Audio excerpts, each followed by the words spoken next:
Hello, Daniel. Can you imagine? Goodness, season 4 has finally Four. come to an end. What a journey.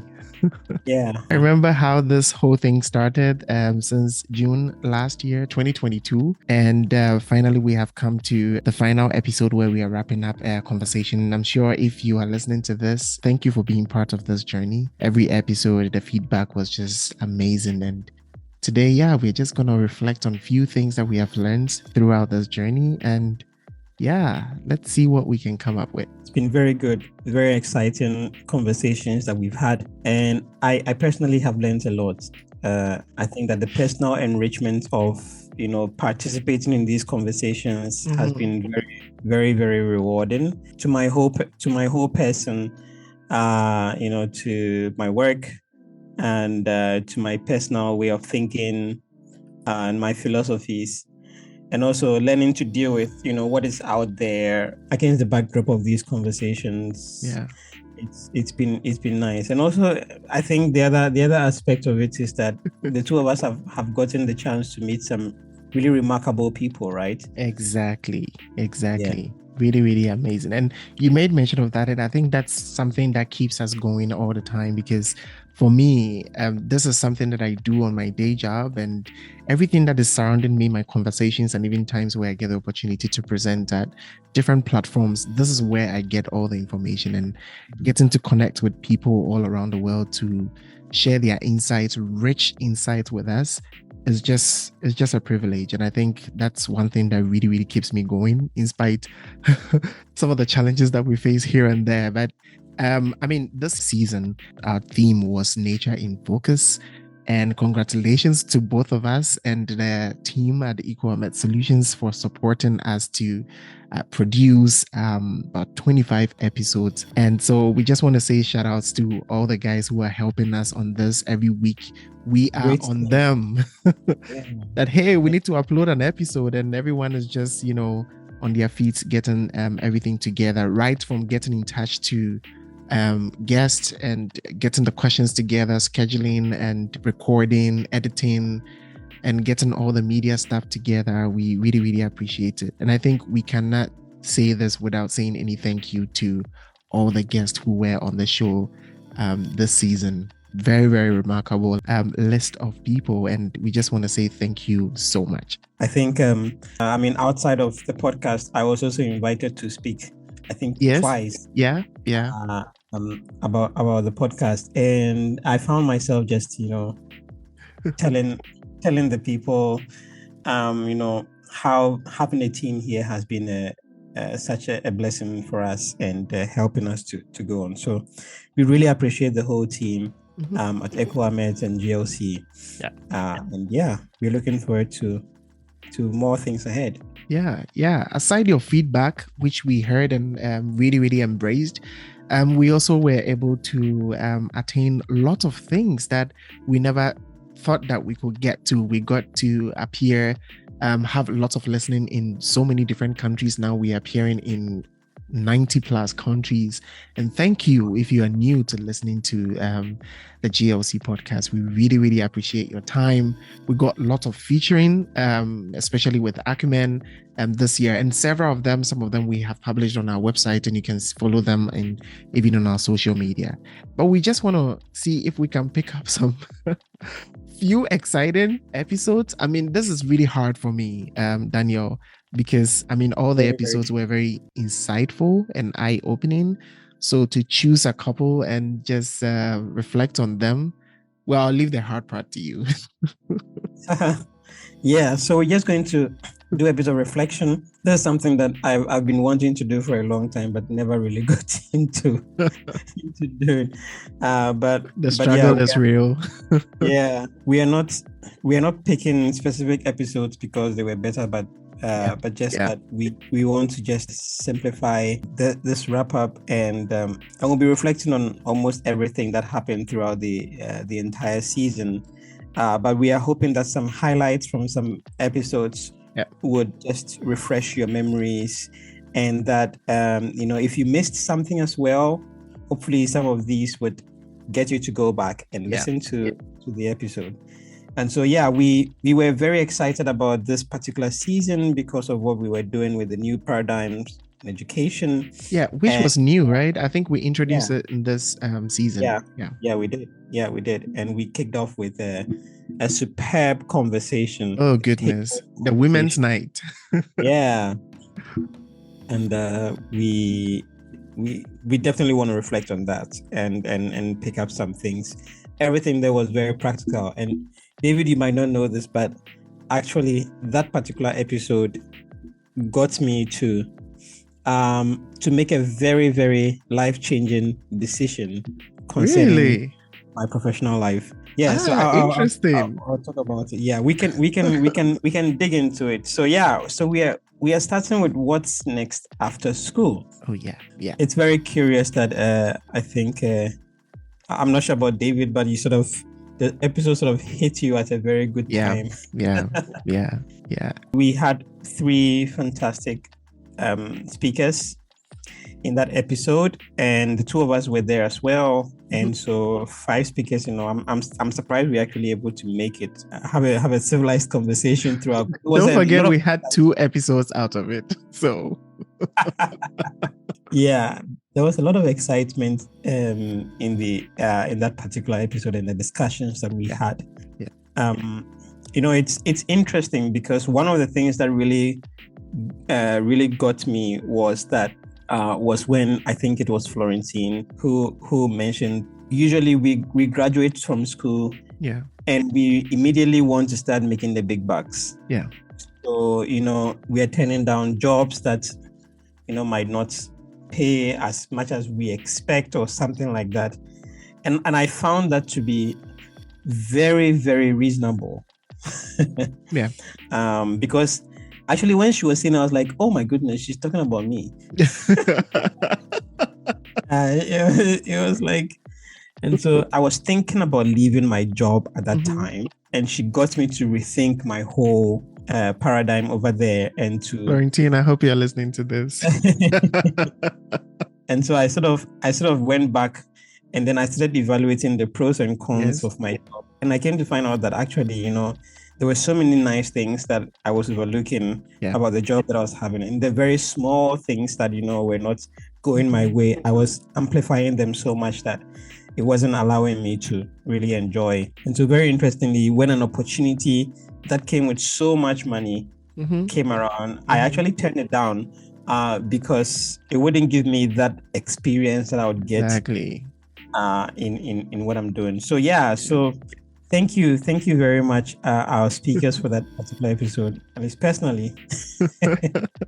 I'm not surprised at all that this is what you actually picked as your the big point that really, really hit you, because I think I'm just taking us a little bit back, because the whole idea behind coming up with that whole segment, I'm sure even someone who might be listening to this and is not used to our new paradigms of education, the whole idea is to just talk about the fact that, there are a lot of things that are surrounding the academia sector or idea of education.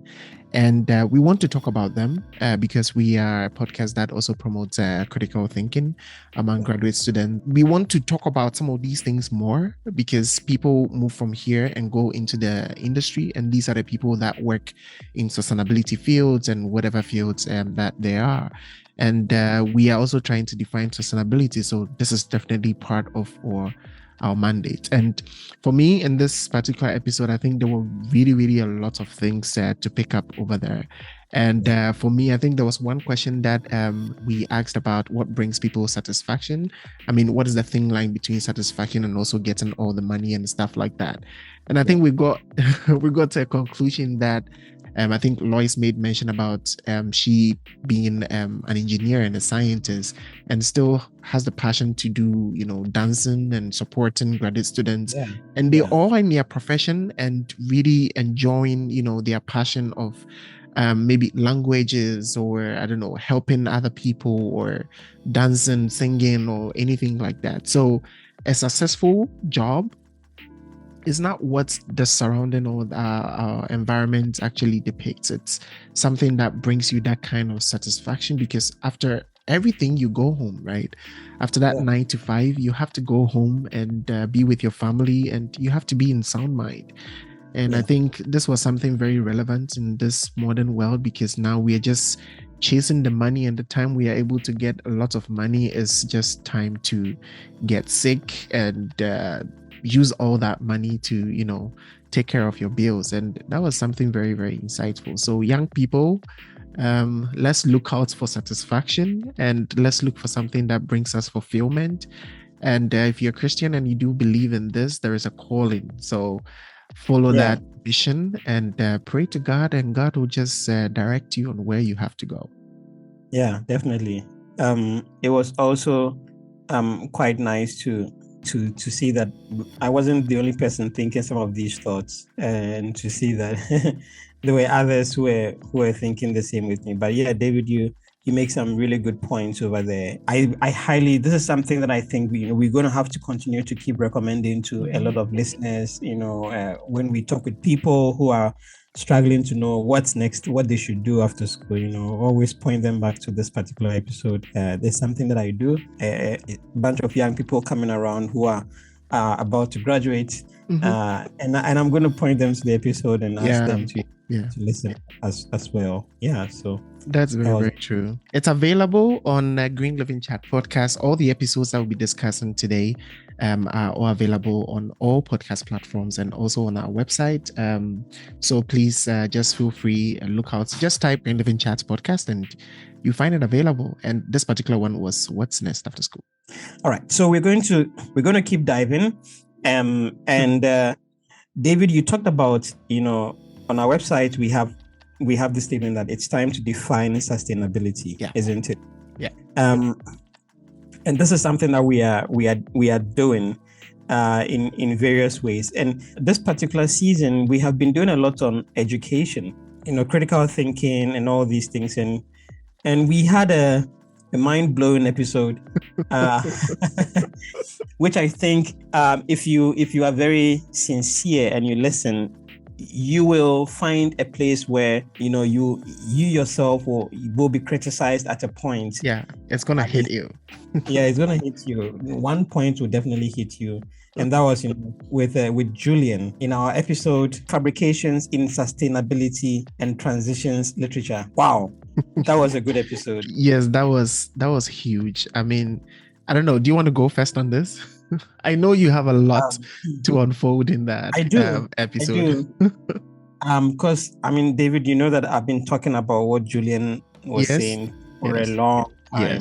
Yes. I don't think I go a week without talking about this particular thing, because it's also a personal passion for me. Yeah. I supervise students. I review papers in more than 10 journals, including Nature.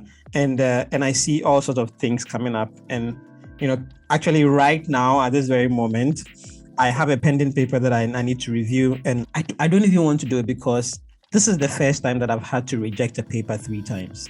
Wow. And I feel like the authors are just not making any efforts. And then also because I'm going to reflect on some of the things that Julian said, but last month I reviewed a paper that when the editor accepted it, I almost cried. Because I was trying to get the editor to understand that these guys, after pointing out all the flaws in it, all they said was, okay, we are going to do it in our next study. We are going to do it in our next study. But then the flaws in the current one, and exactly. they were to deal with it. And it was because one of the first points of Julian was that journals want to have citations. They need to a certain mark of citations. And so they need to have a number of papers coming in so that they have more citations, and that was what I found happening over there. Is there a point that hit you, David, that you want to talk about? Yeah, a lot. As usual, probably maybe someone has not listened to this episode. So the topic we gave for this episode, if you go down into the show notes, you find the actual title of the paper, and we just wanted to be a little bit friendly with the title so you can read it for yourself. But just to give you a little bit background, this particular episode that paper was talking about fabrications in the literature and publication, the academia and all that. And why is this very important? Because Now you see the industry is trying to even read papers. They find researchers and, people who are in academia to try and translate what they are seeing in papers for, relevance in their innovations and stuff like that. So if there are fabrications and these kind of, political stuff in academia and the peer-reviewed papers and all that, what is the future for innovations and what's the future for the industry, right? And this is why this episode was so important. And if you listen to Julian's struggle to even publish this paper, it tells you the politics and all the issues that are happening. Well, we have to give a caution here that it's not all papers that are involved in this. But when you read this paper and listen to this episode, you will understand that I think there are lots of things that are happening that we need to talk about. This conversation needs to happen. So if you are an editor or a leader or someone viewer in any journal, please listen to this episode or read this paper. And I'm sure that you're going to reflect on so many things that will help you change your ways. And for me, it wasn't shocking because, as you mentioned, we have discussed this several times, and you have actually opened my eyes to a lot of these things that are happening. And even for my own research, I had to look at it in a different way.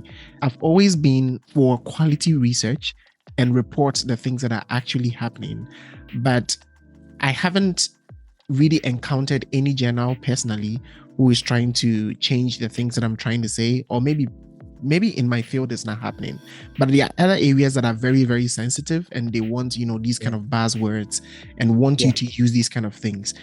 Almost a month ago or so, there was a paper that I also reviewed, and I actually told this journal that they should not publish this paper because everything from A to Z was really bad and it's not fit for publication. The next thing I saw was it was published, and I look at the paper and I'm like, so is this journal really proud that this paper has their name on it? And it's really sad. And the thing is, if you go on platforms where you're having conversations with academic people, they will cite these papers and tell you that this was peer reviewed. And that's the word I hate to hear because I know the things that are happening in this sector. So for me, this was eye-opening. And it's something that we also have to reflect on. And I think even in subsequent episodes, I brought it up to anyone who was in academia just to hear their thoughts, and they all agreed to this, which means that it's something that is very, very critical. It's interesting, the expression peer review has now translates facts.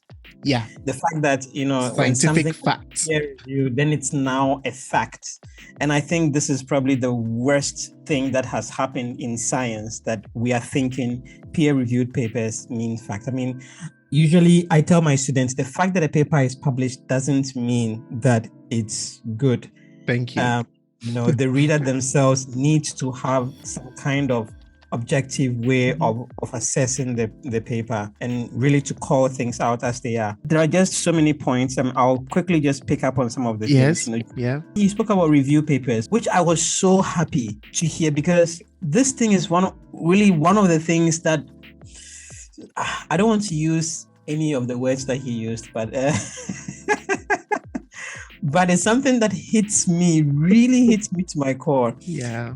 I don't know if it's just me or my field, but I find that the way we look at review papers is actually quite opposite to what review papers are supposed to do. And Julian hits on the right point, that review papers now don't add anything. They just summarize other literature, and that is all that they are doing. But I personally think that he rightly put it, we should probably have like one or two for a particular field, in a year, because I mean, how much work has been done in that particular year that we should have like 20, 30 or 25 review papers.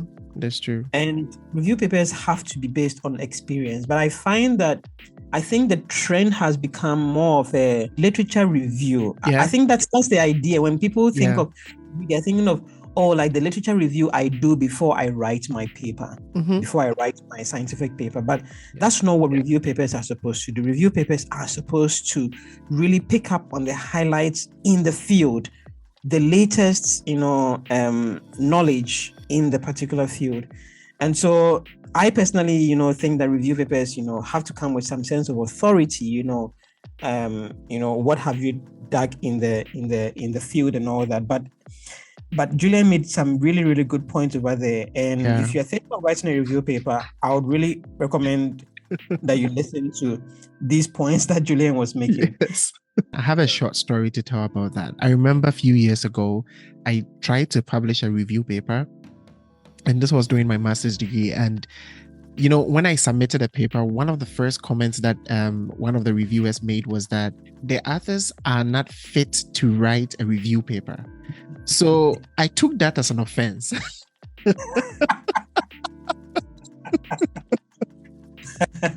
Because I read extensively to be able to write that, to draft that thing. I remember it took me about 8 months to write that. And so I took big offense in this, and I was like, why is this so? But the idea of rewriting that whole paper was that I just wanted to prove to this reviewer that he is wrong. So I took another whole year to go through and write this paper really well. And during that time, I'd already started my research. And I think I came across really, it's different when you're reading the thing and you understand it. And there's a totally different world when you are practically in the lab and handling everything. The experience is different. So I totally agree. And shout outs to that reviewer now, after I think 5 years. Thank you so much for shaping me, because I took really big offense on that. And now I look at that paper and the number of citations it has, and I think that I actually did a good job after, even not listening to this reviewer. And it makes a lot of sense, because now if I see the reviews in my field of study, oh gosh, Daniel, it's really bad. Like, they literally repeat the images and repeats the tables. It's like you can find the 2022 paper in the 2023 paper. Like, literally you can see it. And reviewers are not saying anything. So what is happening? You had your reviewer tell you that, when you submitted a paper. I had my professor tell me that when I decided to write a review paper, my supervisor told me, no, his point was a review paper should be written by someone who has had experience. And just as you were saying, it's a totally different thing when you have read papers. Totally. And when you have done the experiments, you have written the papers, you receive review comments on your papers and, on your own topics and your own novelties and everything. And then even when you are now, reporting all these things, it's very, very, very different. And I'm so happy that I will give a shout out to my professor for stopping me writing the nonsense I wanted to write at that point, because I said with no strings attached, I was going to write nonsense.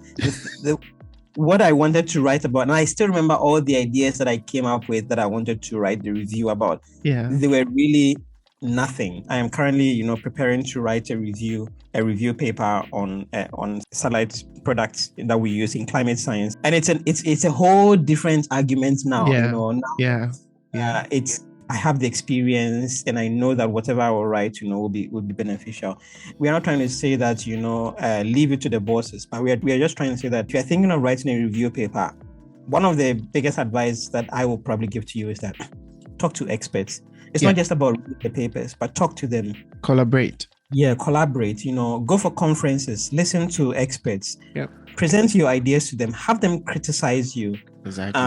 Have them criticize your thoughts and everything, and you'll be amazed at how these corrections will really put you in the right direction, and you will make something that is fruitful, a contribution that is. I actually think, we are spending a lot of time on this because I think it's very critical. And I just wanted to actually just pick up something, because I'm sure someone listening might say that, guys, are you aware of the requirements for graduation? Are you aware for the pressure that our teachers and professors are giving to us, the departments? I think we all do understand this. And there is a thin line between, satisfying the graduation requirements and also getting rich and quality work out there. And sometimes it's very difficult for us to find the balance. But I think that as a researcher, these are things that we are also not teaching in schools, and for us, this is what we want to promote, so that at least graduate students and researchers will understand where they stand, because whatever thing that you put out there is going to impact the world, whether you were just rushing for graduation or it was just something that you just had to do because you needed publications. Because I know that in some schools they worship, publications and all that. But I think that we also have to thrive. We just try to give you insights on how you can find this balance, right? So just make sure, as Daniel has been saying, it's important to understand where you are and then what the experts in the field who have years of quality experience can also tell you. And this can be very enriching for you. And these people are available. Like, really, sometimes I wonder how these people are willing to help, young researchers. So just reach out to someone in your field. There are easy ways to do it, and we will try and put some of the links in there. You can go to Dimension, you can go to ResearchGate, just type, the topic that you want and look for people with very, very, very huge numbers of citation, and then just follow them. Go to their school page, look at what they're doing, watch YouTube videos. You'll get to know what these people are doing. Find an email, contact them, and you'll be shocked the things that can be opened to you. I'll make this point because I think it's very important. What a lot of people don't know is that as you climb in your field, the more you climb, the lonelier you get. All these top scientists, they are quite lonely at the top. And, because, you get to a point where you can't have conversations with people because what you are doing is probably, too novel or something like that, just a few people that you can have conversations with. And for instance, when I was working on my PhD, I was doing a topic called causality. And there are very, very few people who are really working on causality, both as a philosophical problem and as a mathematical problem. And, I was sort of doing that, together. And I couldn't have, at a point in time, I couldn't have any conversation with anyone. Yeah. I couldn't have any conversation with anyone around me because anytime I found myself giving a presentation, it's like, it was just, it was just too much. People really couldn't. You're spilling everything. It's like, I needed to really go somewhere, to look for others to have conversations with. And the point I'm trying to make is that, these experts, they are very happy when you're connecting with them. Yeah. And so, don't be shy. The worst thing that they can say to you is no, or not reply to your email. That's the worst thing they can say. Yeah. They're not going to say, you are stupid, blah, blah, why are you contacting? No one is going to say anything like that. Even the worst of the worst will not do that. You know, but worst case scenario, he will just not reply your email. But if you send 10 emails, you definitely get one person replying you very generously. So, what David said is right. Please contact them and learn something from them. Learn something. They are there. Let's draw on their knowledge. You draw on someone's 20 years of knowledge, and then you don't need to spend 20 years coming to know what they've known. Exactly. Oh, that's a good one. Yeah. You don't. It's in my lab now. When we started working, we used to be even afraid to submit to, Q2 journals. Now we don't even want to submit to Q2 journals. and that tells you of the experiences that we have built. We have that years of experience. And when students come in and they are picking a topic and they say, okay, I'm going to do this, I tell them, oh, I've already done this. I've spent 2 years doing this. You're not going to get anything out of it.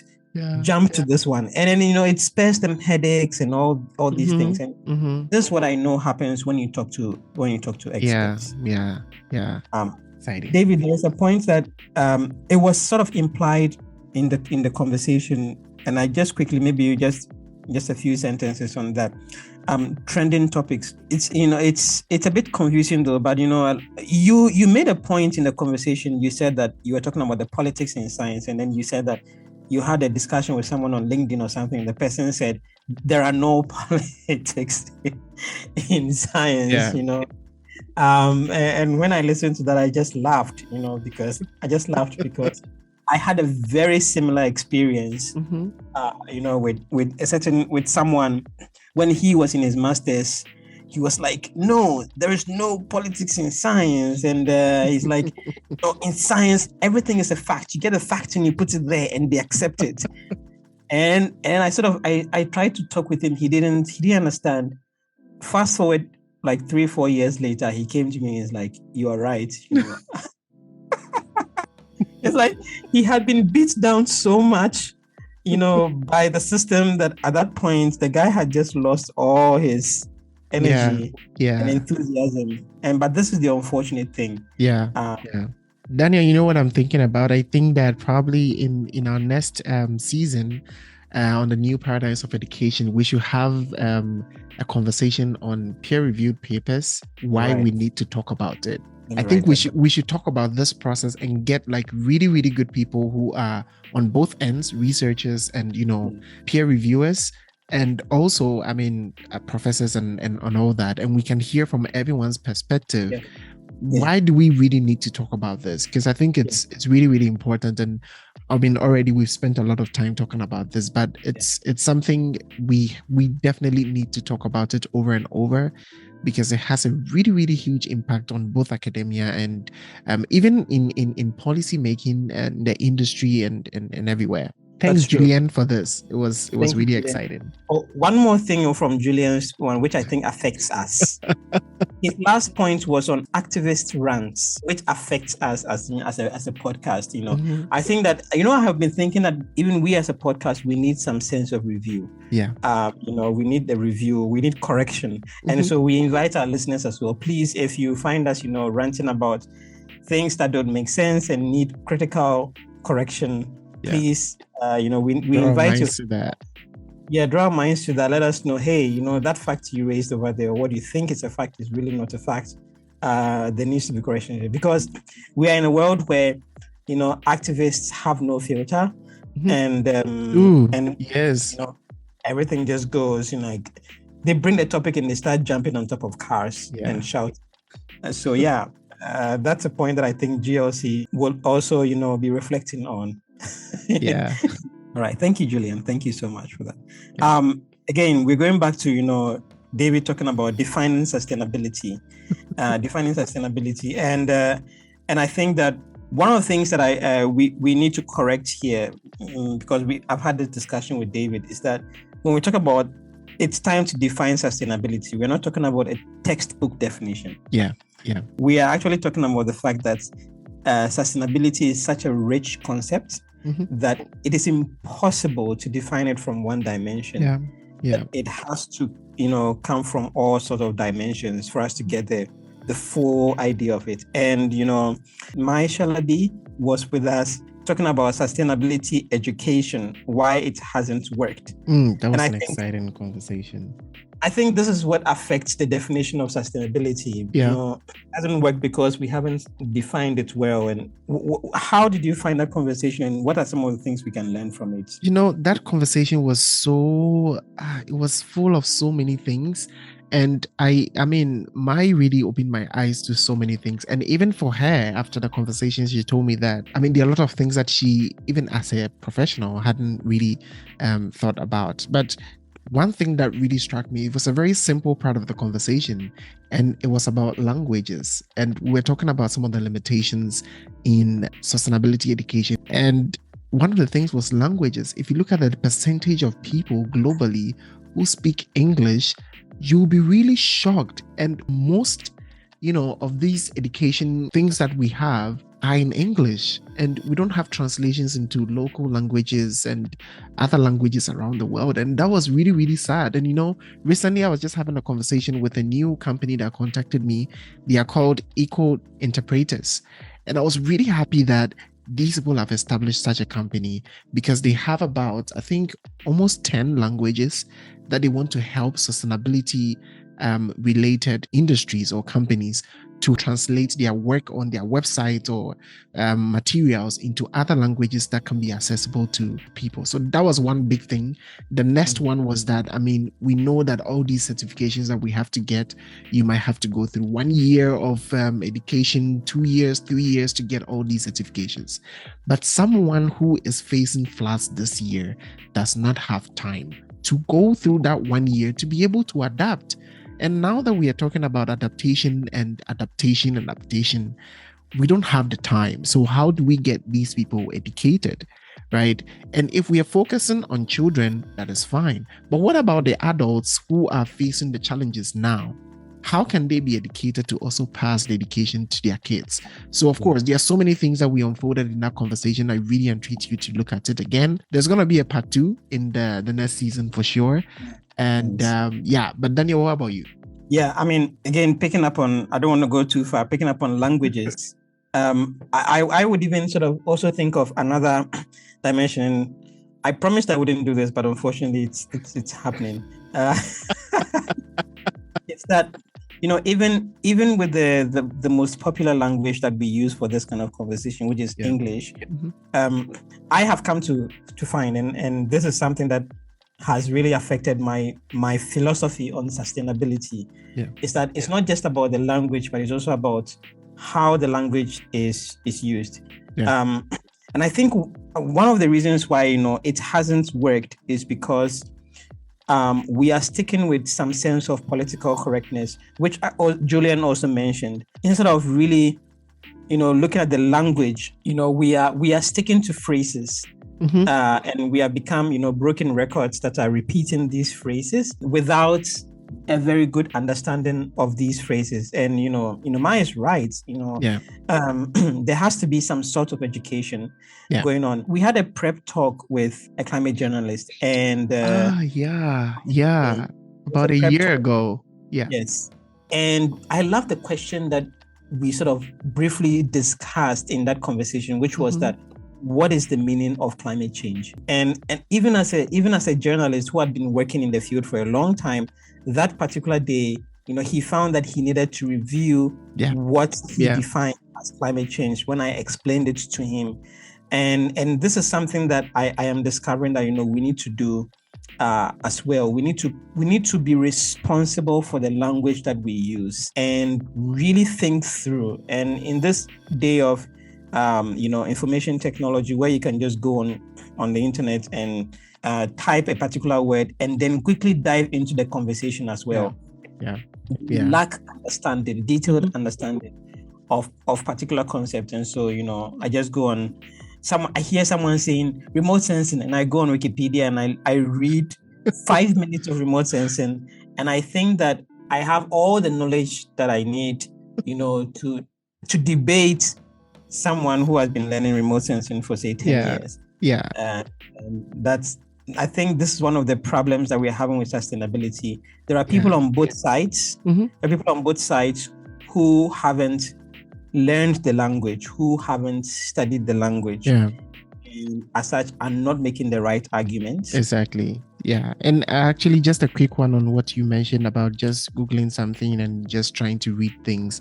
We actually had a conversation on that. That topic came up about greenwashing, because that's the sad part of this whole thing. In as much as, the system is broken and needs to be fixed, there are some people who are putting out information all in the name of, sustainability. And it goes back to what Julian's paper was talking about, because it's really sad that, companies and other institutions are just trying to use these buzzwords just to gain the attention of people. It's as simple as holding a product and it has recycling on it, and then you take it to a recycling facility and they tell you that we cannot use this because, what is written is different from the infrastructure. It's different from what the system is allowing. And these things are sad. Companies have, we're going to attain sustainability at this stage and we have this material is biodegradable.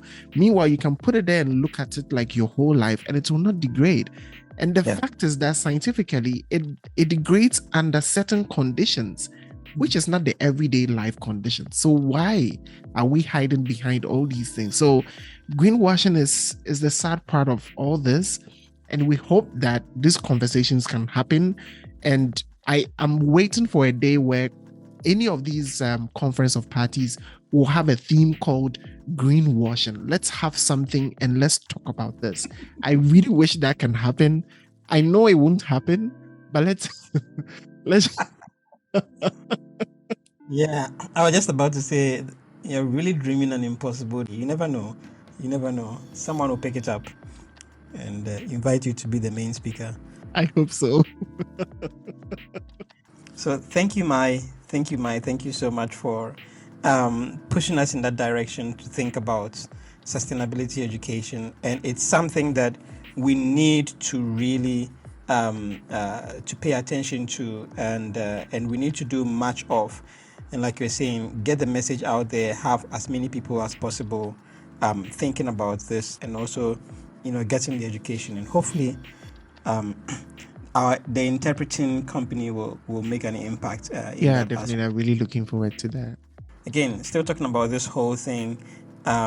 We had a very interesting conversation with Professor Lamte.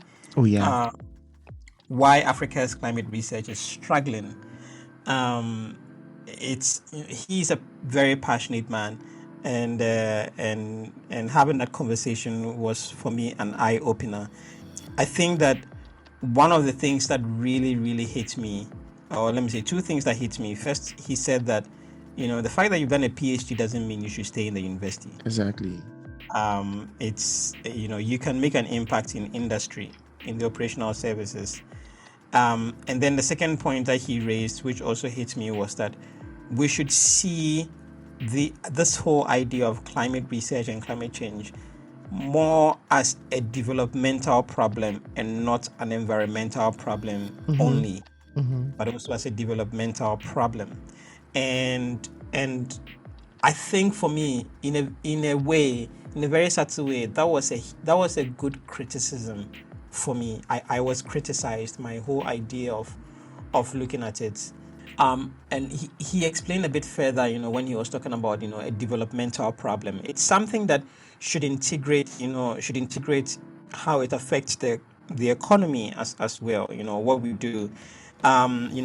If there are floods, they are going to affect the economy because the government is going to spend billions of things. So, it has to be looked at as a holistic problem, which I think this philosophy has not necessarily developed much in Africa. Yeah. In Africa, at least in Ghana, I hear the way people talk about the Ghana Meteorology Agency, and it's so unfortunate that there's a lot of bad mouthing of them and all that. And I think there was a time when one of our former presidents, he was going to give a talk somewhere, and when he went to the place, it rained, and then people were like, so really the Met Agency couldn't tell him that it was going to rain, and they allowed him to go there to make the speech. And but then the whole idea is that when flooding comes, and Ghana is now having these flash floods, in June, July, that we still are learning and don't fully know how to explain them. When people see these floods, are they thinking about the whole idea of climate research and climate change and all these things, and how it's affecting that? And I know they are not, because in the recent floods, I spoke with people. I spoke with a lot of people after the floods. I spoke with them, and in fact, very unfortunately, I even say that I spoke with most of the people I spoke with were learned people who have masters and everything, and they were not thinking about it that way. It's like the way they were even thinking about the cause of these floods had nothing to do with the cause of these floods. And when I started asking questions, that was when they realized that, oh, okay, wait, so this is actually related to climate research. I was like, yeah, of course. It's the climate, and then the climate, together with urban design, city planning and all these things. And so when they are doing the city planning, they have to consider how rainfall is going to impact on this particular plan, and okay, is this plan going to cause more flooding or or less flooding, or these things like that, and we have a lot of research in this thing that can be used. And so I was very, very challenged when he spoke about that, and I think that this is something that Africa is going to have to really change and head towards. I don't know if anything hit you in that particular conversation. Yeah, I mean, all these conversations were really packed with and I mean, generally what I would just want to say is we were really blessed this particular season, and I mean in throughout all our episodes there, to have really, really amazing people share their insights. And for me, his rich experience in sharing the fact that I think you mentioned this idea about when people finish or have their PhDs and all that, they are expected to go into academia. And I think even before we had this conversation, you were sharing about one of our mutual friends who has moved from academia into the industry. And it's really exciting because he mentioned that we have to talk at that level, both in academia and the industry. And these people understand what they are saying. So it doesn't matter. I mean, people, if you want to go into the industry, it's fine if you need to do a PhD, because it's important that you understand what is happening in academia. Don't fear, because even for me, I had this mindset that, I mean, if you just do your PhD, means you have to just get stuck. We understand the things that are happening because, of course, if you finish your PhD, you don't have experience, the industry is finding it difficult to pay you because you don't have too much experience, but you have a lot of qualification. That definitely does happen. But then, as someone who wants to go into the industry, I will say that at least get some experience, get to master in the field where you feel like it's very important in the industry. And whilst you have done that and climb a little bit up in the industrial, hierarchy, then you can also consider doing a PhD, because it actually broadens your scope, honestly. And I can't imagine going through a PhD thesis and then going back into the industry, to fix the things that are happening in engineering sector, in economics, in politics, in all that. And that could be really, really exciting. So thank you, Prof. That was very, very insightful. And of course, all these episodes are still available for you to listen to them again. We are wrapping up. Don't worry, guys. We are wrapping up. David will cut out so many things that we said. So. But it's really exciting. I mean, going back over all these episodes, I'm like really, really excited about the conversations that we've had. And I know, of course, we picked just a few because of time. But to be honest, it's really, really nice to go back to this. And I find it really exciting to even go back and listen to some of them once in a while when I have time, because it's always, I'm like, did we talk about this? That's really, really exciting. So please go back and get some of these episodes while we're going to be on our break. Yeah. We had Isaac Stoddard. I was waiting for that one. I think I'm trying to control myself on how many words to say. I'm not going to say anything. I leave everything to you there. Isaac Stoddard, it was a fantastic topic that we had. Why haven't we bent global emissions curve after decades of climate mitigation? It's I think it's the shocking conclusion. Well, shocking in the sense that it's a science paper that's concluded in a very, I don't know, that found a non-scientific conclusion, and also not shocking because this is really what is happening. And they evaluated this question from 9 different topics, from 9 different lenses. Please go and listen to it. Isaac makes a list of it over there, and the link to the paper is also on that website as well. You can check it out. But at the heart of it, looking at why we haven't dealt with the global emissions curve, when they looked at scientific, perspectives and social perspectives and all these things, they came to find out that at the heart of it, the problem is it's a power play. I wasn't expecting it. It's like, it's kind of like, you're reading a paper and you're like, okay, and then you are reading all these things and you're getting excited and you're like, okay, so what is going to be the conclusion?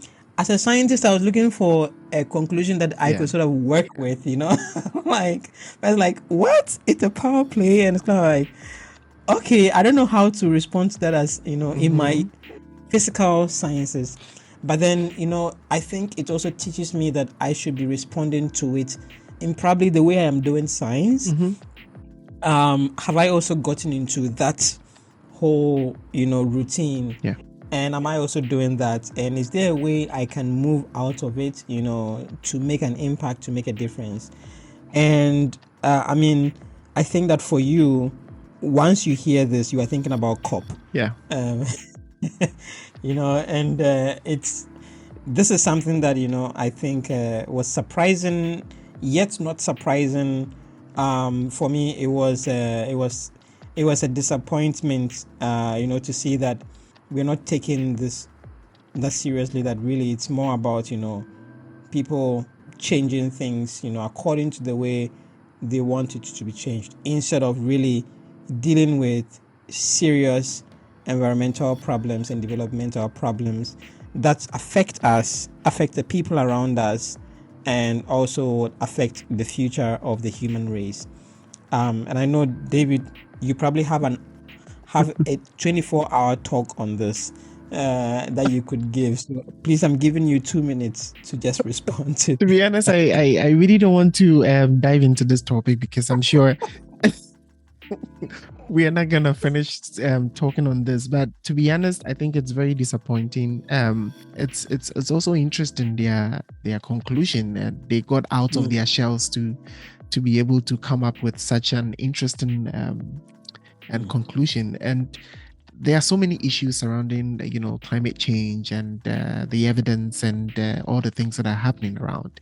And for me, my fact is that we understand the things that are happening. I mean, there are a lot of evidence showing that this ABCD. I mean, we can go up and down with this, but at the end, the point is, what are we doing about it? Whether the evidence are exaggerated or the evidence are true or the evidence are not true, I think that we have seen enough things happening in our everyday lives that, this was not the nature that we inherited, and we should do something about it in terms of policy, industries, and so many things. When we see animals in danger and we see animals, going to extinct, and we see, all the rubbish and waste and things that we are just throwing away and manufacturing each and every day. Meanwhile, there are people who cannot even get one meal a day, and see the amount of food we waste, like globally. And there are people who are just, splashing water just for some things. And don't we have like the conscience, aside the evidence, there should be conscience and something to boost us to just burn this curve. And COP will just come, waste money, the flights and everything. So many private jets come, chat for about 2 weeks, and then go back to their seats and forget about their promises. And this will happen again in COP 28, and we'll go. Why do you think the numbers keep going? We're going to have COP 100 and we'll never do anything about it. So in short, I think my 2 minutes is up. I'm not going to say anything else. We should probably do a whole episode on this. But to be honest, it's very, very disappointing that globally we see things that are happening, and we talk about equality and we talk about all these things, but we are not doing anything about it. Have we lost humanity? Have we lost the feeling to care about other people? For me, what's very sad about it is that we throw food away. Meanwhile, there are people who do not have food to eat. There are buildings that are just there and ghost cities that are just there, but people are sleeping outside in winter. It's sad. And so, we definitely need to do something about it. Yeah. Isaac noted that, that in the paper, in the figure 1, it's three countries. It's 3 countries that are actually having the most contributions. That's what you're saying is right on the money. Anyway, thank you so much, Isaac, for helping us to think about this. We really appreciate what you did. And then again, are you sure we can go through all of them? We are left with 1. Okay, cool. Left with 1. So at least even if we are not left with 1, I think this is the last one we're going to do. Yeah, probably. Okay, let's. I was thinking that we probably do maybe Dr. Pritish Behurius. Yeah. Because I want to ask you the question: ban plastic bags. And I'm asking you this because you had that conversation, and the question is it realistic? Well, that's where I stand right now because actually in another department at Equamet, our AFISA team, we are having a research right now trying to look at all the policies that are in Africa related to plastic waste management and want to try and develop a template, right? So other countries can look on. We are not saying ban is good. We are not saying it's bad. But what we are trying to say is that look at the reality. Is it feasible for your country? Do you think you can sacrifice ABC? Do you think your people are willing? And then the good thing we are adding is we are studying people's behavior and attitudes towards bans. And then we'll present it before people for them to understand what is happening. Then actually through this research, that's how come we came across Dr. Pritish's work. And for me, I will say that ban is not realistic at the moment, in as much as recycling is not realistic. And we have to face the fact that people are used to convenience. And so the fact is that if you can remove or reduce the subsidies on plastic, which makes every other alternative, whether more sustainable or not, more expensive, then it's not going to be realistic. Because if you ban it, let's take an example, Rwanda right now. They are struggling. They are like an island in the middle of a very huge ocean, to the extent that if you go to the airport with your bag, one of the things they check is plastics to make sure that you're not bringing plastics into the country or single-use plastics into the country. I have to be specific on that. And so this is very difficult to attain. What about the people? There's so many news articles saying that the people are struggling, especially during COVID. How can the people exist without single-use plastics, right? And so if we want to bring in ban or policies that are related to single-use plastics, we have to understand the people and their commitment, and in terms of money. And then the alternatives that you are bringing in, we have to close the loop, because we cannot replace single-use plastics with single-use glass or single-use degradable plastic materials or another thing. It just doesn't make sense. And so let's look for something feasible that is, scientifically sustainable. And probably, if possible, let's cancel the idea of single use, because we used to live without single use. So why do we still need that same thing in the name of convenience?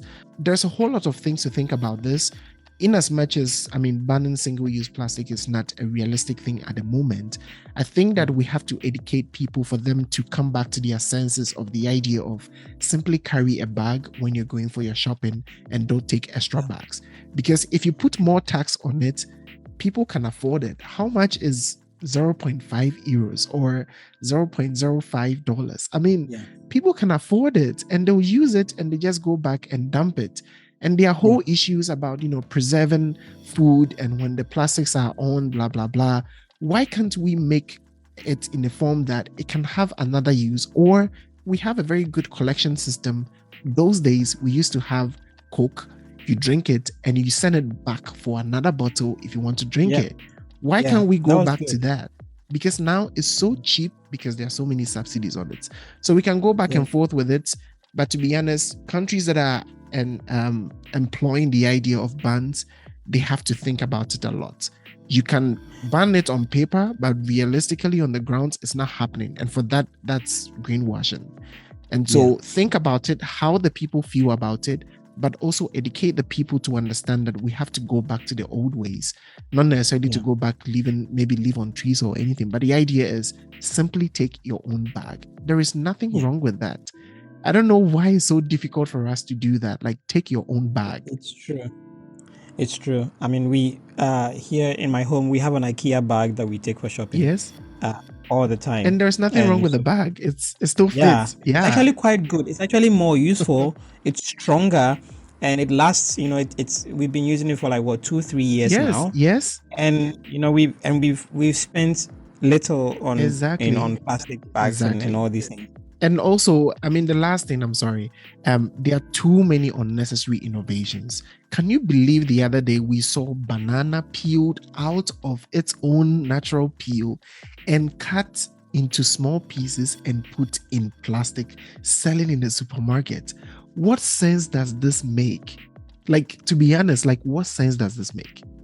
I just don't get it. So that people don't have to peel it off. And there's a small stick in there that you can just slowly pick it up piece by piece. Like, it's getting too much, all in the name of convenience. I think it's just too much, right? And I'll give you a typical example also.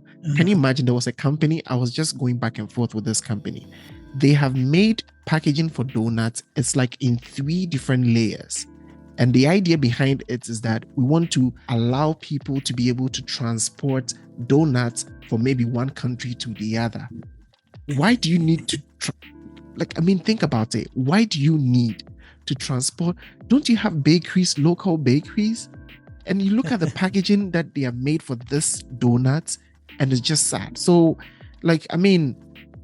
it's just getting too much. We have to talk about convenience, because innovation-wise, people, policies, and everything is just getting too much. Some things are just not necessary. I can sort of see nuances of my conversation in this one, the need for education, and also of Isaac's, because you spoke about Coca-Cola and then this donuts one, and it's actually a power play. Coca-Cola is not using the glasses because the plastics sell more. Yeah. They can sell more quickly. Like, okay, let's just dump it on them. It's their problem, and then we just keep selling and selling and selling. Meanwhile, for the glasses, we'd have to wait for them to come in, and then we refill them, and probably they realized that they were making more money, the other way. So it's lighter, so transportation exactly. wise. And this donut company is also probably doing that because they are making more money, and so the whole thing is Isaac, you are absolutely right at every level, every level. Yeah. But I was thinking that it's funny because the way you were talking about the plastic bag situation, I was thinking that it's kind of like the way I treat my daughter. I came to discover quickly that when I tell her to stop something, immediately she's doing something, I say stop, she might react, either crying or whatever she's holding, and I say stop, she'll throw it on the ground and all that. Or there might be this kind of reaction over there, or maybe she'll just enter into a shell or something like that. Yeah. But I realized that instead of just insisting stop, I could replace that with another activity, with something else, that would transition her into stopping. And I felt that you are right. This is it's we have to provide very good and realistic alternatives for them, and please, you can save a lot if you take your own bag for shopping.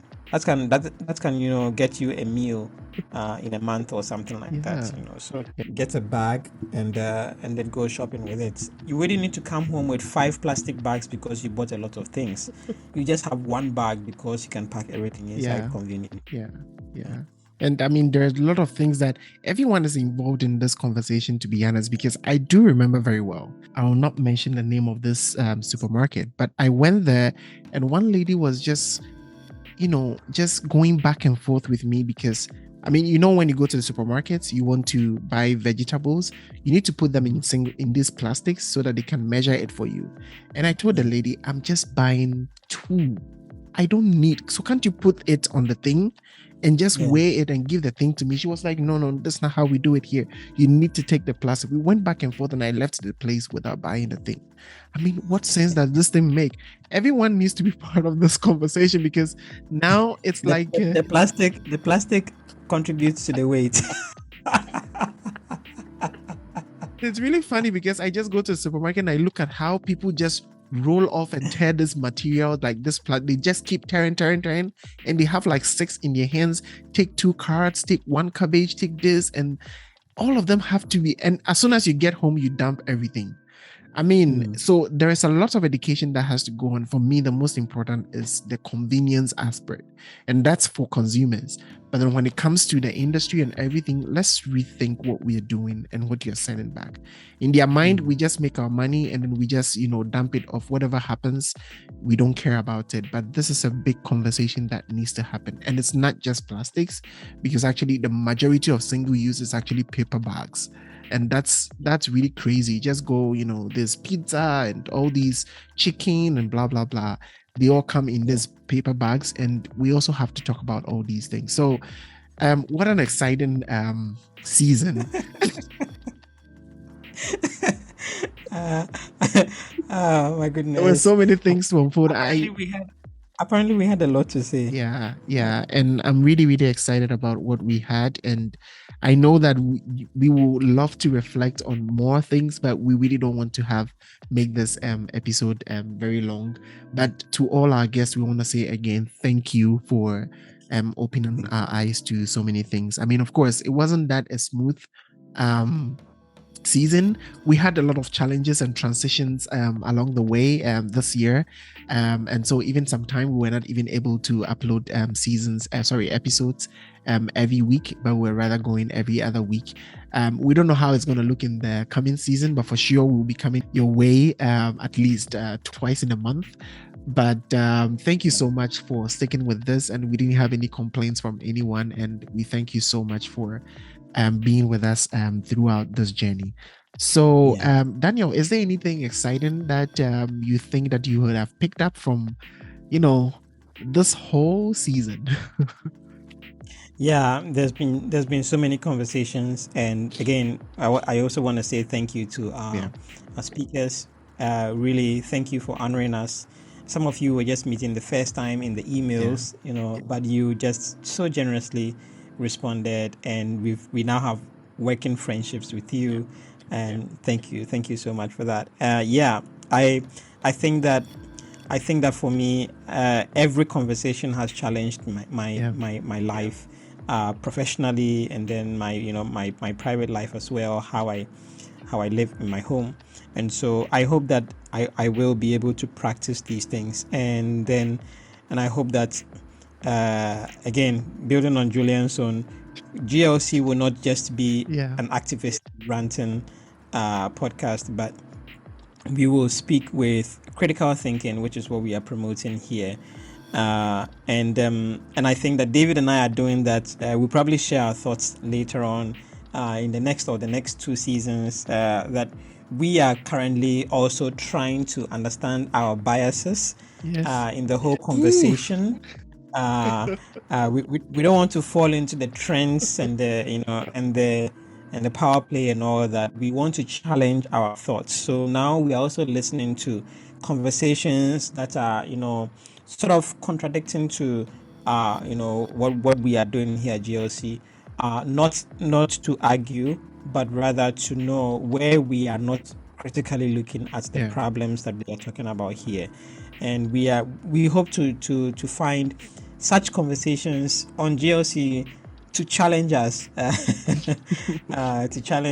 and also to make sure that we are thinking more holistically about the problem, and that we are not too biased about it. So now, David, after such an amazing season, what is coming up?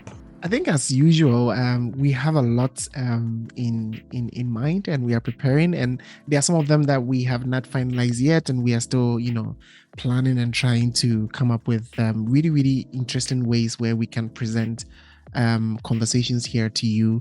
And I think the most important thing that I would like to highlight is in the coming season, we want to hear from you, our listeners, more.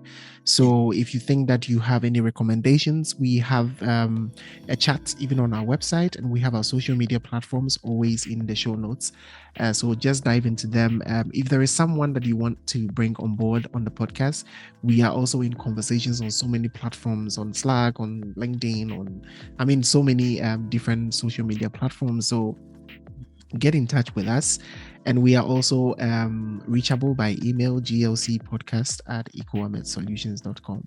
We want to hear from you. Send us voice notes, send us your thoughts, and we'll be happy to involve you as well. And don't think that we are bringing only experts here. We also want to promote conversations among the everyday people, because their experience are enriching. And if you go through our episodes this year, last year, you will know that we also brought lots of people who are just, they're everyday people just like us, right? To have, casual conversations on what matters and how they feel about issues that are happening around. So I think that is what it's more exciting to me. But we'll be reviewing the new theme for the new season, which we are coming back late April. To you all, and very soon I'm sure you hear from us, but I think now we deserve a couple of months break from recording, production, and invitations and all that. And I mean, lastly, I also want to say that sorry to anyone who sent us invitations, or we had already scheduled but we had to reschedule because now we are wrapping up with this episode. Definitely we haven't forgotten about you, all the people that are interested in our podcast and being part of our conversations here. We really appreciate you. Just be patient with us because we are just a very small number of people trying to put all these things together, and sometimes it's not easy. So we appreciate your patience, and we will definitely see you on the other side. Awesome. And we just want to also say that our series, Podina series, philosophy in PhD, is going to be one of our starting highlights for the next season. So please stay tuned, and we would love to hear from you as well. We would love for you to be a part of it. We are going to give information about what we're going to do more, and please watch out for your emails and for the floods of emails that will be coming to you from us. And we hope that will also be a very teachable opportunity for you. It's always a teachable opportunity for us, and we love to have conversations with people who help us to think very critically, not just for our studies as we are doing PhD, but also just for anyone who wants to think and think critically. Exciting. Right. Cool. So thank you all for your time, and we'll definitely see you in the next season, hopefully late April 2023. Ciao, everybody. Bye. Remember to live green. Oh yeah.